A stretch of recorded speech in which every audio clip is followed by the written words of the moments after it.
Welcome to the Q Podcast. Q is about conversation. If we're really concerned about ending poverty, we've got to be more concerned about creating justice. Our cultural products as Christians need to both defy and resonate with the culture. And God's doing amazing things. His church is expanding, his church is growing. It's not what's the purpose of my life, it's what is the purpose that's been assigned.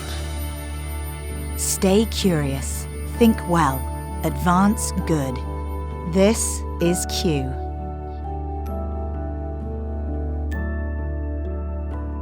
Welcome to another edition of the Q Podcast. I'm so glad that you've joined us for this episode. We just came off of our Q 2017 conference, and you're going to get to hear some of the talks that took place here that are some of the ones that those who were participating said, in our post-event surveys that they just loved, they were inspiring. And today is one of those. It's kind of cheating because I'm letting you hear the final talk of Q 2017, and it embodies so much of what we were talking about for 3 days together.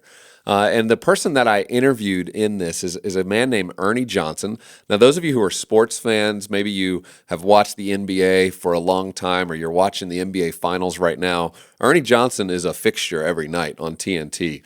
He's somebody who's won 3 Emmy Awards, Sports Emmy Awards, as he's a broadcaster, and he's most recognized for hosting TNT's Inside the NBA with Charles Barkley, Kenny Smith, and Shaquille O'Neal.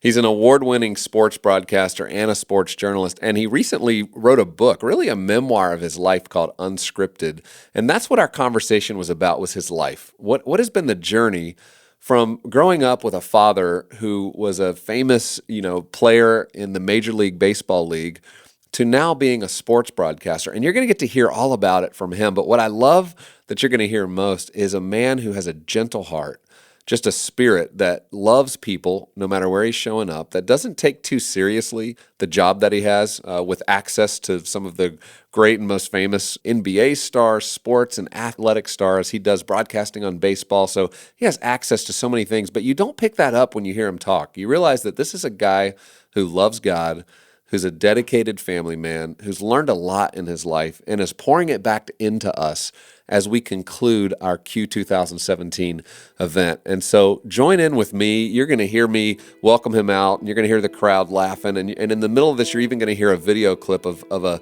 moment that went viral that I'll set up as you're hearing our conversation. But I think you're going to enjoy it, and you can always go to qideas.org, and you can actually watch this talk, share it with your friends. I think it'd be a great encouragement to people who are saying, what does it look like for me to be faithful really in the heart of culture, in a place where millions of people watch every night, and as a person of faith, you have to make some of those big decisions about, am I going to speak up? Am I going to be bold, or am I going to hold back? And I think you're going to hear from Ernie what it means to be bold and to never hold back. So let's listen in.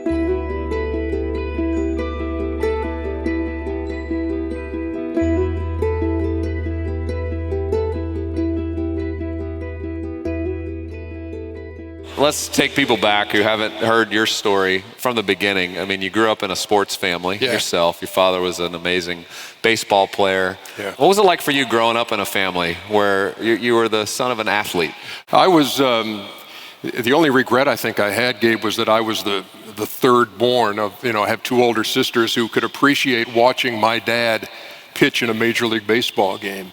For the Milwaukee Braves and winning the World Series in 1957. I was a year old at the time, so my recollections are a little fuzzy.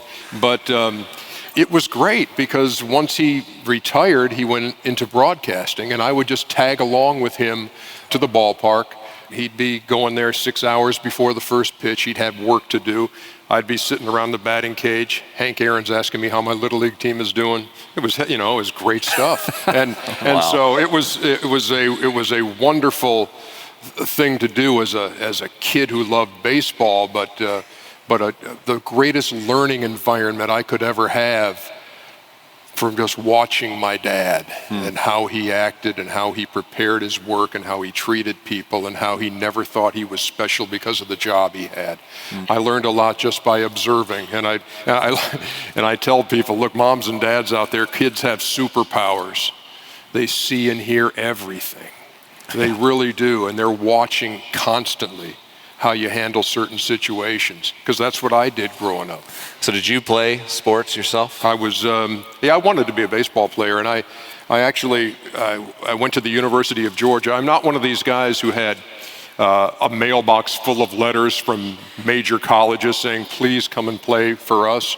I knew I was going to have to walk on, and so I walked on as a freshman at the University of Georgia and was told to walk off as a sophomore. So I had one glorious season wearing the red and black at the University of Georgia. Went 2 for 18 with 1 career RBI. That's a run batted in if you're not a baseball fan. And I sort of remember that day. It was against Tennessee in Knoxville on a Thursday at 4:25. Temperature was 62 degrees when I had that RBI. And I rifled a single the other way to knock in the go-ahead run, and then a guy for Tennessee hit a grand slam in the bottom of the inning to beat us, and nobody remembered my RBI. But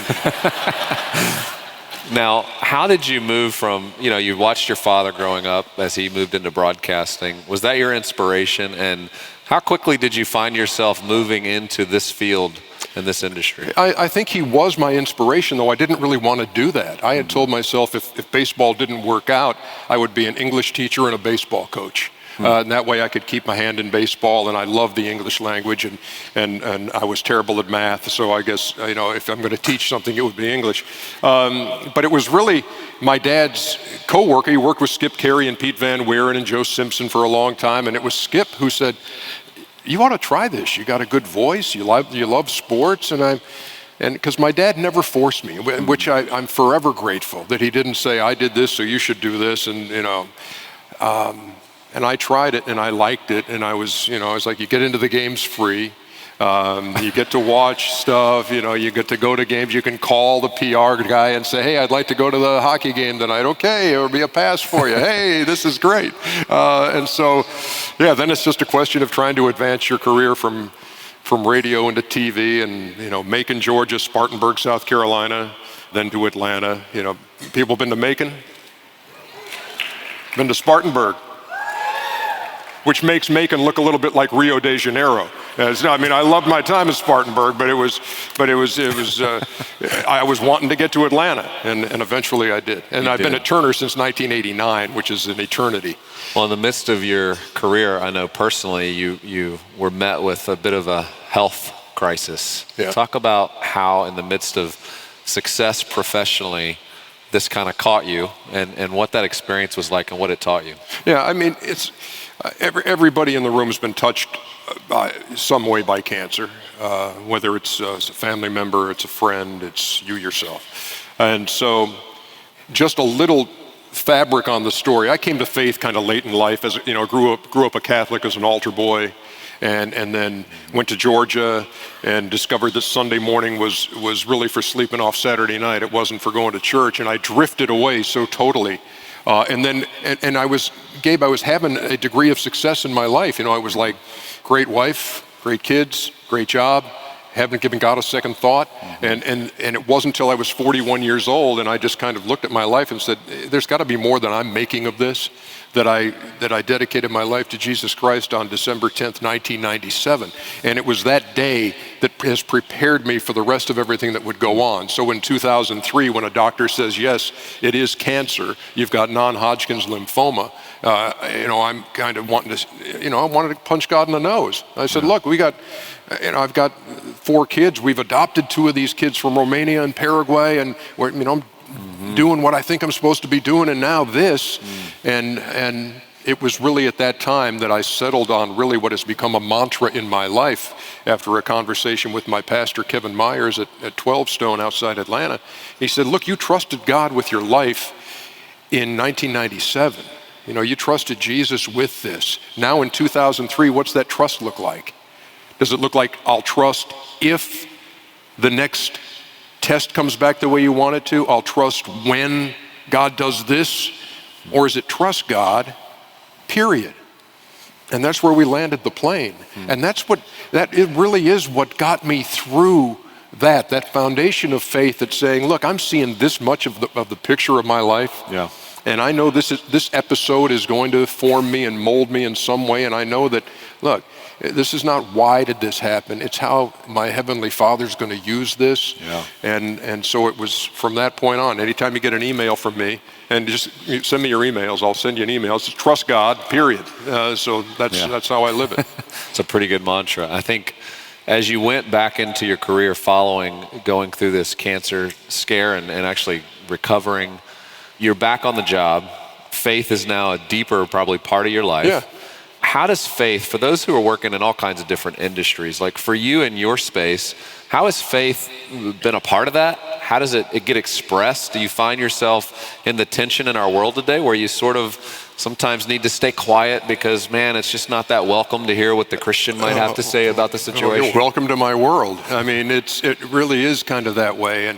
And I think we all go through that, and I think there are always times where you're treading that line, but you have to be true to yourself. And and I know people ask me all the time, well, are you witnessing to Charles? It's like, I said, I hope I'm witnessing to everybody. Yeah. I hope I'm witnessing that if people look at my life, they'll say, that guy's got something. Or now he's got something he didn't used to have because I knew him way back before 1997 and he ain't the same guy. But there are times on the air when it's appropriate. I mean, it's not like I walk into our production meetings and I say, hey, all right, guys, we're on at 8 o'clock tonight. Everybody take out your Bibles and turn to Romans 8. Let's dive in. But there are times where it comes up where I can be honest. I can recall when Kevin McHale lost his daughter. And I said on the air that I was praying for him and praying that he would know this peace that passes on all understanding. And if you were a believer and you were watching that night, you got it. And even if you're not, you're saying, well, that sounded a little biblical, but but there are times where it's, and I know where you're going with this. I know where you're going. I want people to see just about 6 months ago, in the midst of this election taking place, you were in a moment on a show about basketball, but you guys talk about life. Yeah. In the middle of that moment, you clearly felt inspired to say something. I want people to see what you said, and then I want to talk about it. All right. Let's roll that. Season started, I felt like I'd been dealt a bad hand. I had these couple of choices. And there were trust issues with Hillary Clinton I couldn't get past. And there was this inflammatory rhetoric from Donald Trump, which to me was incomprehensible and indefensible. I couldn't vote for either one. For the first time in going to the polls for 42 years, I hit the write-in button. And I voted for John Kasich. And I left knowing that John Kasich wasn't going to win. But I left with a clear conscience because I hadn't settled. Number two, I'm hopeful. I watched the video today at CNN on what was going on at the White House with Donald Trump, President Obama. I was hopeful and I was encouraged that there will be a difference between the President Trump and the campaigning Trump. And I'm with these guys. We have to give them a chance. But here's the deal. I just hope that he's all in fixing the wounds in this country and the divides that separate this country. And I want to be part of that too. And for me to be part of it, I have to look in the mirror and I have to say, how am I going to be a better man? How am I going to be a better neighbor? How am I going to be a better citizen? How am I going to be a better American? How can I be a fountain and not a drain? And number three, I know you're not supposed to talk about politics and religion, but we're already talking about politics, and so I'm going to go the R direction too. I never know from one election to the next who's going to be in the Oval Office, but I always know who's on the throne. And I'm on this earth because God created me, and that's who I answer to. I'm a Christian. I follow this guy named Jesus. You might have heard of him. And the greatest commandment he gave me was to love others. And Scripture also tells us to pray for our leaders. And that's what I'm going to do. I'm going to pray for Donald Trump. I'm going to pray for all those people right now who feel like they're on the outside looking in, who are afraid at this point. Pray for them too. In short, I'm praying for America. And I'm praying that one day we're going to look back and we're going to say, you know what? That Donald Trump presidency, I was all right. But I'm praying.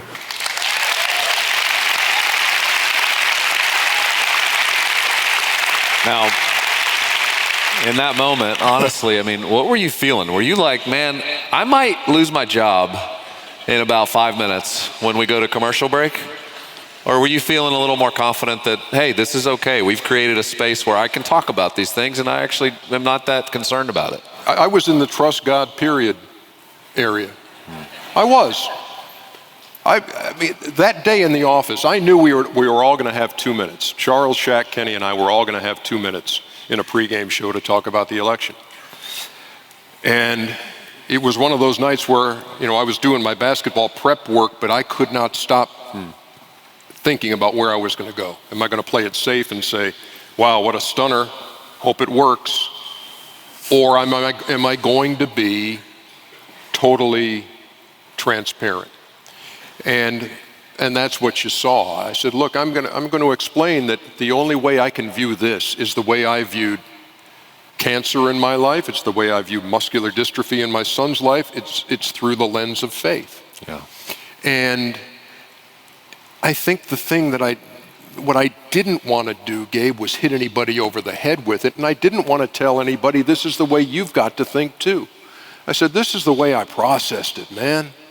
Look, my world's not going to collapse because Donald Trump's in office, because I know who's got control. Mm-hmm. And that was the message I wanted to put out. Yeah. And then to see, I never thought it would do what it did. I mean, 2 days later, my wife and I are at the kitchen table, and she's got her Facebook open to look at pictures of the grandkids. And she's like, dang, Ernie, that Trump thing you talked about the other night's got 15 million views on Facebook. And I'm like, really? But I had gotten, my Twitter had exploded. It was, all night long, that's all I heard. And obviously, I heard from others too. I heard people, we don't care about your politics. What a stupid way to vote. Stick to sports. I had somebody, in a high profile political guy who's like, that is the most naive thing. Prayer doesn't work. And somebody a writer asked me, how do you respond to that? And I said, there was a time in my life I didn't think prayer worked either until I turned 41, so maybe the light will go on. Yeah. And so it was just one of those things. And I never did this to say, let's shake up the internet, but looking back, I knew that if you mention Hillary Clinton, Donald Trump, and Jesus Christ in the same 2 minutes, people are going to yap. Well, there's no question that I'm sure many of you saw that in the moment that it happened, but the whole country was feeling this angst. And you really spoke to it, and you were honest and personal and vulnerable about it. Now, for the leaders in this room who are in, again, industry spaces, public spaces, they're not in ministries, they don't always feel that bold or confident that they can say the kind of things that come to them in those moments or that are on their heart. Now, of course, every time you say something, there's millions of people watching, and it's a huge test that you have to kind of run it through that lens. But in their own personal relationships and in your relationships with Charles and Shaq and the producers and the whole team, how would you encourage them to be more bold about the kind of things we share? Because I feel like most of us are just being a little quieter in this moment. Well, and maybe what the world needs is a little more conversation about the things that really matter. I'm with you. And I think, look, you have to be intentional. And you have to have your antenna up. Because it's not like you're going to walk in and address the company as a whole with your beliefs. But there will come times, and again, when I give examples like this, please don't think that I'm trying to blow myself up and that I got it all figured out, because I don't. I just kind of, I listen. I feel for that hand on my shoulder when the Spirit kind of taps you and says, that's the person you need to talk to. And there was a woman going through cancer in this restaurant we've got at Turner, and she was just the sweetest lady. And I noticed she had lost all her hair, and I just talked to her about, and we kind of swapped stories about going through chemo and all that stuff. And it was a morning, and I was just getting a cup of coffee, and I said, hey, I know I got to get down to work, but let me lift you up real quick, So we sat there, and we just had 30 seconds where I just asked, God to keep his hand on her shoulder and keep her strong and that kind of thing. And 2 weeks ago, this woman from the maintenance staff stops me in the hallway. And she said, I know you pray because I saw you praying with Nadia a couple months ago. She said, I'm about to lose my house. Will you just pray for me? And I'm sitting here in the middle of this stairwell at Turner Broadcasting. And I don't care who sees it. I really don't. And I'm not going to force my beliefs on anybody. But I would hope that when I go through my day-to-day, that somebody would look at that and say, what is it? How did you stay hopeful? And they would open the door to a conversation. I think too often we're just concerned with trying to get a notch on our belt and say, hey, I led somebody to Christ today. Oh, who are they? I don't know their name, but I just, but you got to be invested. We got to be invested. And that, what that involves is getting ourselves out of this, walking around work, never looking up to see people, and being invested in the lives and learning about the people we work with, and learning that they've been through something tough, and that maybe your background and your experience can help them.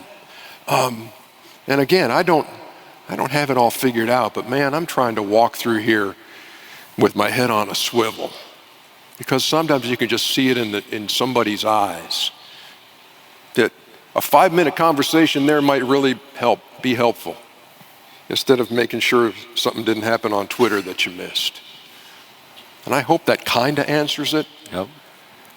And I don't have all the answers. I'm the last guy to have all the answers, but I do have a relationship with the guy who does.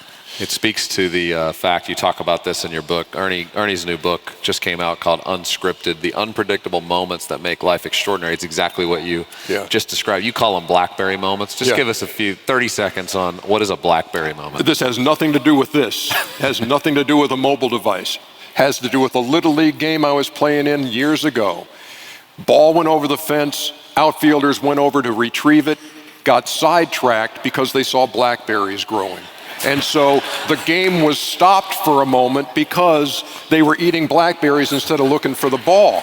And so that became a modern day parable for me years later.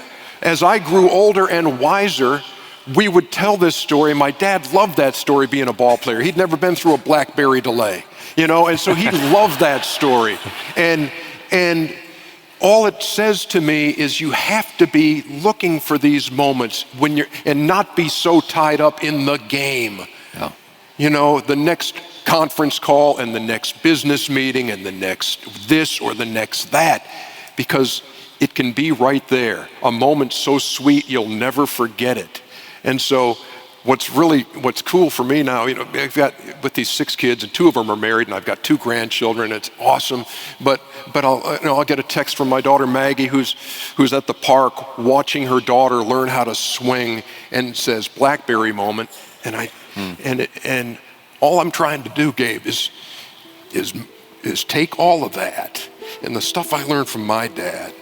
And hopefully generations down, there will be a little Johnson kid or a Johnson parent who just knows me from a picture in a scrapbook and says, hey, that was a BlackBerry moment. So good. Let's thank Ernie Johnson for his wisdom. Thank you, brother. Man, thank you so much. That was so fun being with Ernie, and it was funny, a few days after this interview, he called me personally to just say, hey, I had such a great time being with this group at Q. It was so great to just get to experience a group of people that's a room not full of just pastors, but these are people out in every area of culture, much like those of you listening, who he really related to and felt in some ways like peers with, because every day, as you know, as you're listening to this, you're out trying to live out your faith, you're trying to love others, but the simple things that he talks about, the moments, where you stop and you notice and you spend time with people, or you pray over people in the stairwell, at your corporate headquarters. These are the things that impacted me the most, is that no matter where you're at in life, no matter how famous maybe you've become, no matter what kind of success you've had financially or materially, that deep down, what God's called us to is to love others. And when we're faithful with that, He gives us more and more opportunities to do that. And so in so many ways, Ernie encapsulates so much of what we talked about over these 3 days by being a humble servant who was serving in the middle of a channel, the media channel of culture in television, and yet in that space saying, I'm going to be faithful and I'm going to speak up. I'm going to be who I am. I'm not going to be ashamed to talk about Jesus. I'm not going to be ashamed to talk about my life. I'm not going to be ashamed to talk about my failures, some of the hardest crises of my life, of fighting cancer and so on. And so I hope you're inspired today. I hope you'll share this with some of your friends and invite them to come be a part of the Q podcast. Every week, we're going to be introducing and having interviews and talks just like this that I hope will encourage you. And I hope as you start making plans even for next year, that you'll be with us. I want you to be in the room next year, April 11th through 13th in Nashville for Q 2018. We're already beginning the process. It's already 50% sold out, which means in about 6 months, it'll probably be a full room. And so we want you to be a part and make plans to join us. You can go to qideas.org/2018 to reserve your seat or reserve your table for you and your team.